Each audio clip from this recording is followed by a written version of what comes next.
Have you got a further talks scheduled or likely before Tuesday? I'm sure we'll have some more talks before Tuesday, yes. What can you, it's not what can you realistically get from people in 5 days? It's going to change the situation. Whether you support something like that? Well, we'll have to see what the public want to tell us, and if they don't want to tell us anything, that's fine, and if they want to say that certain things that I've mentioned are much more important than other things, that's really useful for us, because we're not looking here at just what's good for the Greens, we're looking at what's good for the country, and actually Kiwis have a right to have a view on that. Surely I've had months to tell you about that. Why 5 days now? Well, it hasn't been so clear up till now what the potential was for the agreement, what the potential gains were and what the potential losses were. And I think this gives them a little bit more information than they've had before. It suggests that you're actually too frightened to decide which way to jump. Well, you could portray it that way. You could also say that it's about being transparent, it's about being responsive to public opinion, it's about being democratic. I guess the way you spin it will be the way you spin it. It does seem to be at odds, though. Initially, the Green Party had quite a strong line on this ETS, and compromise, you weren't prepared to have something that you didn't think was best. Here, you essentially seem to be getting the public to second guess where you want to go. We're asking the public for their views so we can take them into account, that's all. It was never about saying unless we get everything that we want perfectly, we won't vote for it. Politics isn't like that when you're a party of 6 MPs.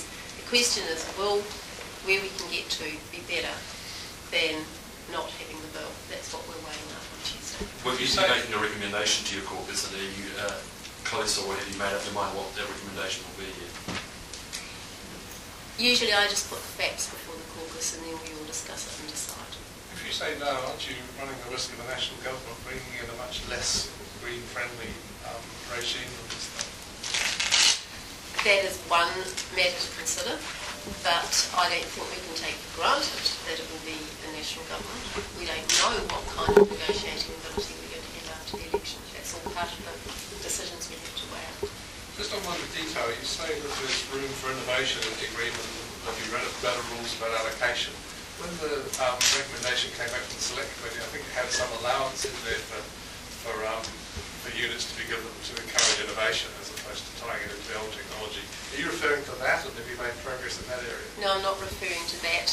What came out of the Select Committee was so loose as to actually not have very much meaning at all, be capable of many different interpretations. What we're talking about here is a specific initiative of innovation. Do you think it was reaching good faith with the government revealing not only very much, but revealed some of the detailed negotiations in the progress you've made? I think the things that I've told you today have been carefully chosen in order to not breach good faith. We're very aware that we've tried to negotiate in good faith all the way through, and I don't think that we've said anything that is going to compromise that. Do you think the government's made more concessions to New Zealand first than they'd be willing to make to you? No, I don't. Not at all.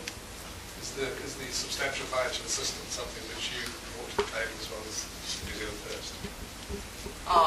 We've been clear right from the start that we're looking for major funds to insulate homes, make them warmer and drier, clean heating and so forth. That is a green thing that we've worked on for years. Obviously we brought that to the table. Would it just be for lower socio-economic groups? I can't tell you anything about the detail of it, but we have homes across New Zealand in all income groups that need insulation, and that's what we're looking at. Has the government's intransigence on transport made it difficult to reach a deal? Everything we get told no makes it more difficult to reach a deal. We always knew there would be some no's and some yeses. What we have to do is weigh up the no's and the yeses, and that's why we're interested in which of those things people out there think are really important to them. On the issue of the deadline, does that indicate that Cronus has told you when she intends to dissolve Parliament? No, she hasn't. Just back to that transport issue, though, that did initially sound like a bottom line for the Green Party was very, very concerned about the changes that had been made about the introduction of transport. It sounds like you were prepared to compromise on that. That seems to weaken your original position.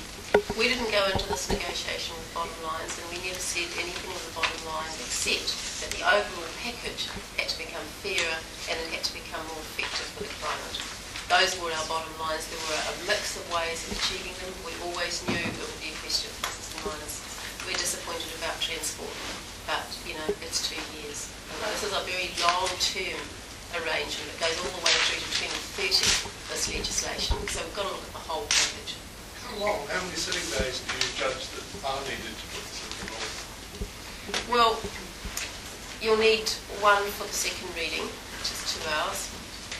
The committee stages could potentially be done in 1 full day, or if people filibuster, it could go into 2, and then you'll need a separate day for a third reading.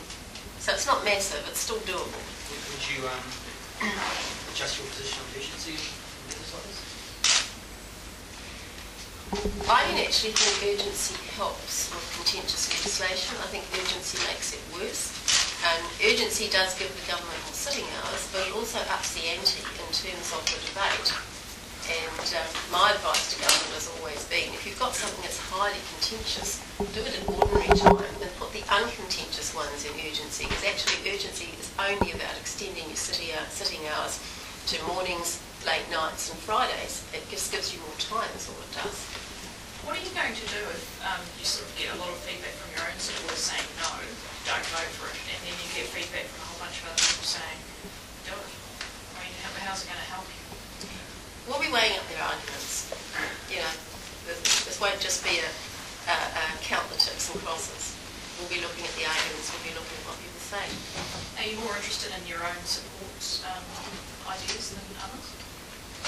We don't always know who are our supporters. Green Party support is probably more than any other party is not concentrated in one particular demographic. It's spread right through income levels, it's spread right through age levels, it's spread right through occupations, it's spread geographically. So you don't always know whether you're talking to your voters or not. You just listen to their arguments on the basis of their arguments.